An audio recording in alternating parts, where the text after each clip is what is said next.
ধোঁয়ায় আচ্ছন্ন তেহরানের আকাশ। হামলার শিকার হওয়ার পর ইরানের সর্বোচ্চ নিরাপত্তা কাউন্সিল এখন চরম সতর্কতায়। তবে বিশ্লেষকরা বলছেন ইরানের আসল শক্তি তাদের মাটির নিচে লুকানো মিসাইল সিটিগুলোতে।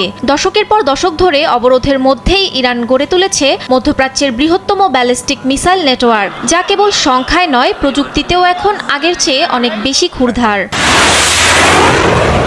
ইরানের ব্যালিস্টিক মিসাইলগুলো কেবল রকেট নয়, এগুলো একটি উড়ন্ত বিধ্বংসী দানব। উৎক্ষেপণের পর এগুলো বায়ুমণ্ডলের সর্বোচ্চ স্তরে পৌঁছে ধনুকাকৃতি পথে লক্ষ্যবস্তুর দিকে ধেয়ে আসে।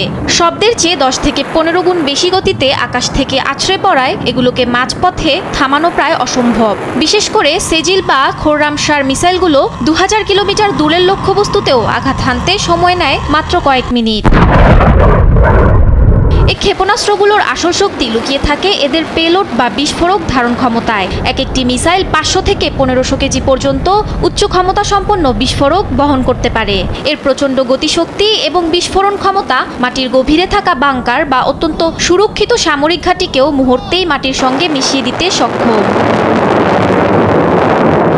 ইরানের দাবি তাদের হাতে এখন রয়েছে ফাত্তার মতো হাইপারসোনিক মিসাইল। এগুলো মাঝ আকাশে নিজেদের গতিপথ পরিবর্তন করতে পারে। ফলে ইসরায়েলের আয়রন ডোম বা মার্কিন প্যাট্রিয়ট প্রতিরক্ষা ব্যবস্থার রাডারকে ফাঁকি দিয়ে এগুলো অনায়াসেই লক্ষ্যে পৌঁছাতে পারে। পাল্টা আক্রমণের ক্ষেত্রে এটি তেহরানের সবথেকে বড় ট্রাম্প কার্ড। ভূগর্ভস্থ মিসাইল সিটি থেকে ইরান যদি একযোগে শত শত ক্ষেপণাস্ত্র ছুড়ে দেয়, তবে তা যে কোনো দেশের আকাশ প্রতিরক্ষা ব্যবস্থাকে অচল করে দেবে।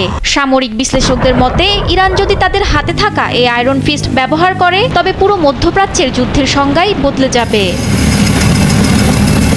তেহরানের এই ক্ষেপণাস্ত্র ভান্ডার কি কেবলই ভয় দেখানোর অস্ত্র, নাকি এর মাধ্যমে বড় কোনো ধ্বংসযজ্ঞের অপেক্ষা করছে মধ্যপ্রাচ্যে?